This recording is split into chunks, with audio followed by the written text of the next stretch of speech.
સૌને મારા જય સ્વામિનારાયણ, જય જય શ્રી રામ.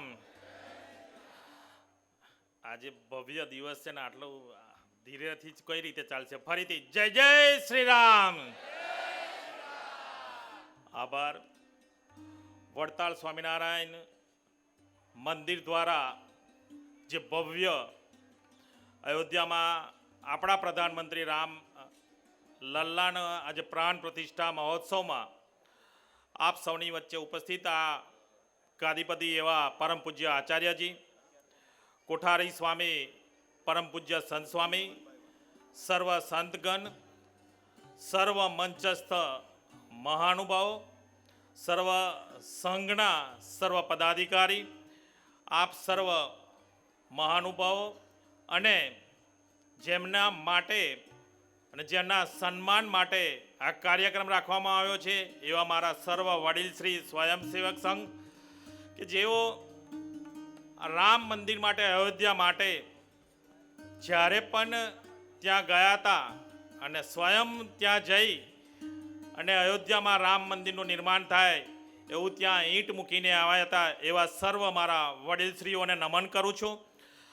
આપણે સૌ જાણીએ છીએ કે 2014થી આપણા ગુજરાતના પનોતા પુત્ર આદરણીય નરેન્દ્રભાઈ મોદી સાહેબે દેશનું સુકાન સંભાળ્યા પછી દેશને જે ગતિ આપી છે, દેશને જે વિકાસના પંથો પર લઈ ગયા છે ને દેશ જે રીતે આગળ વધી રહ્યો છે આપ સૌને ખબર છે.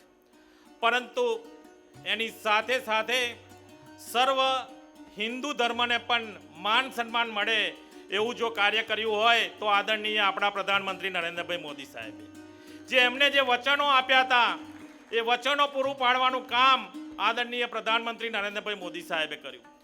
2019થી 2024 આ 5 વર્ષમાં જે એમને નિર્ણયો લીધા એ ભારત દેશ આઝાદ થયો ત્યાર પછી પહેલી વાર એવું હશે કે આ નિર્ણયો લઈ અને ભારતના દરેક નાગરિકોને માન સન્માન અપાવવાનું કામ આદરણીય પ્રધાનમંત્રીજીએ કર્યું છે.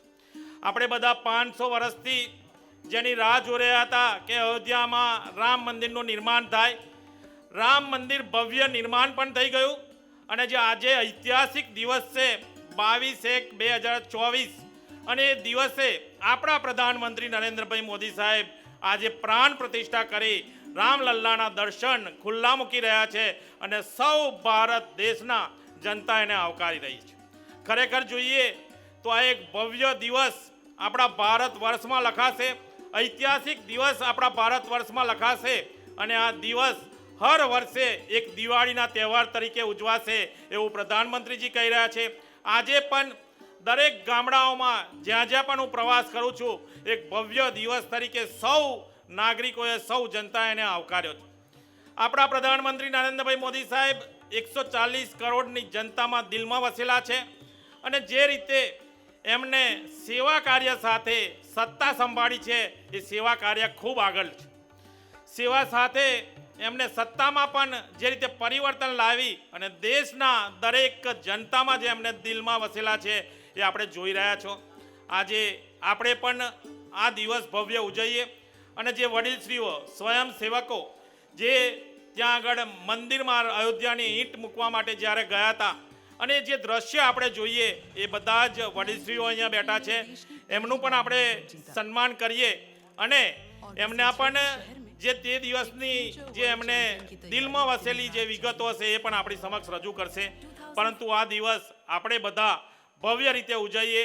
પ્રધાનમંત્રી નરેન્દ્રભાઈ મોદી સાહેબ 12/39 સર્વને જ્યારે રામ પ્રતિષ્ઠા ત્યાં રામ મંદિરમાં પ્રાણ પ્રતિષ્ઠા કરી રહ્યા છે ત્યારે સૌ ભેગા થઈ આપણે આરતી કરીએ અને ઘરમાં પણ દીપડા પ્રગટાવી અને આજના દિવસને ઐતિહાસિક દિવસ તરીકે જ્યારે આપણે બધા જ એને આવકારીએ છીએ ત્યારે આપણે બધા જ ઘરમાં દીવડા પ્રગટાવીને આવકારીએ. આ દિવસે એક જ કહીશ કે જે રીતે પ્રધાનમંત્રી નરેન્દ્રભાઈ મોદી સાહેબ દરેક સમાજને સાથે રાખી અને ભારતની એકતા માટે જે પ્રયત્ન કરી રહ્યા છે, આપણે બધા જ એકતા માટે પ્રયત્ન કરીશું તો પ્રધાનમંત્રીજીનું સપના પૂરું થશે અને એકતાથી જે દેશ આગળ વધી રહ્યો છે. આદરણીય સરદાર સાહેબ આપણને કહી ગયા છે કે એકતા માટે દરેકે ભેગા થવું જોઈએ. નાના મોટા મનભેદ હોય એ ભૂલી અને એકતા માટે આપણે સૌ પ્રયત્ન કરીશું તો આપણો દેશ વિશ્વમાં 1 થી 3 નંબર પર પહોંચશે અને જે આપણે કલ્પી રહ્યા છે એ રીતનો દેશ આપણો બનશે.